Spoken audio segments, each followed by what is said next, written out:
So father told me, Avi, we had a disaster of a night. I made an appointment to take my kid flying, which is so great. I really recommend that. They go up with an instructor.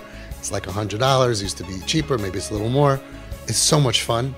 Okay, and this is just a great thing to do. And they presented it with a letter, with a paper airplane or a fake airplane. And the kid was really excited, and he booked it for 6 p.m.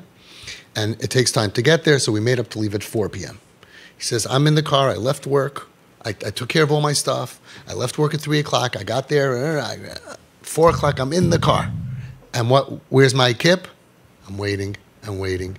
I'm waiting and waiting. 4:05, 4:07, 4:10. We're going to hit traffic. We're going to miss the thing.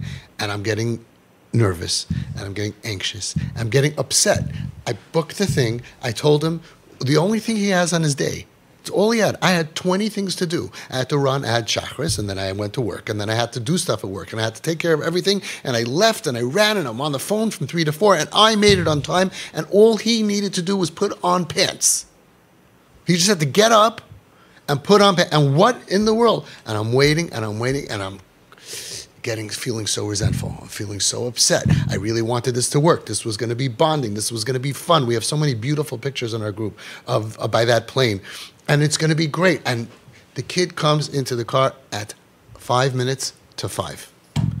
And I'm losing it. I'm losing it. He says it was a disaster.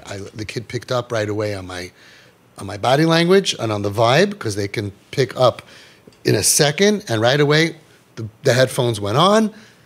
And instead of getting there at 6, we got there at 6:30. And the guy says, sorry, we're closed for today. You missed your slot. I had to pay because the money, whatever. I was so upset. And then finally, I begged him, and the guy said, fine. At 6:40, he said, you know what? You can go. The guy's landing now. We had someone else. You can go. It's still light enough, whatever.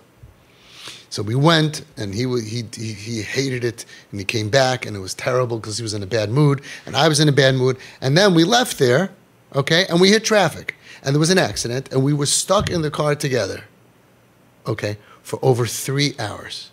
I got home, okay, at 11 o'clock at night.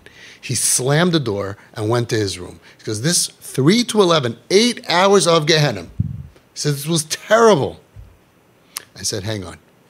And this is the lesson that parents need to know.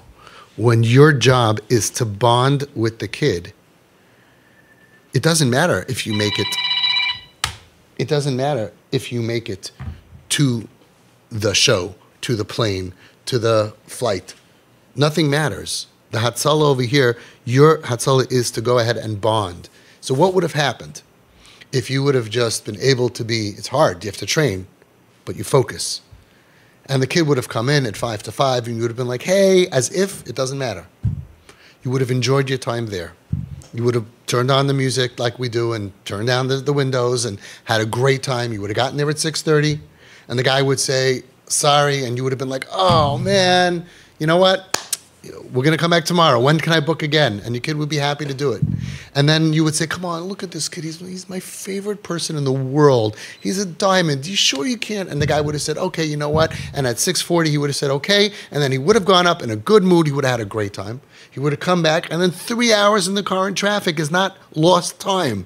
It's 3 hours that you're bonding with someone that you would want to be with and that they want to be with you. If you're in a good vibe, 3 hours, music blasting, stop off somewhere to get a drink, stop off somewhere to eat. You come back 11 or 12, 7-Eleven and a dinner and a thing. And in his diary, whether he writes it down or not, or she, in their nefesh, I love being with my father. So sometimes when we do trips, we expect the kid to get up. We expect things to work out. They disappear sometimes. They're dysfunctional. When you want to bond with somebody, don't let anything get in the way. That's the lesson. No expectations, no feeling rejection. You have to be a little bit of an angel. You really do. Using the Gimel Midas HaRachamim. Rachmanis mevateles hasina. That's what it says in Tanya Perek Lamed Beis. Compassion is mevatel hatred. Otherwise, you get resentment, you get all these negative feelings, and we can't afford that because you're the ones who have to save this kid. We use every opportunity. You missed the flight, it'll be a great story in 2 years from now. Maybe 4 years from now till you calm down. It's okay. Everything is a journey, and everything, whatever you buy, you get insurance for, Every show and every whatever, you make sure you get insurance. You always can return stuff on your American Express card. Every flight, you make sure you get it. Sure. But it's okay. It's great. We'll go tomorrow. We'll make it up. It doesn't pay to use any other tools. And you'll see in a year from now that your whole relationship is so much calmer. And then suddenly they're more functional. So you're actually enabling them to be more normal, because you don't get crazy when they're not normal because they're suffering. Now here's the real chiddush. Try this in all your relationships and see what happens.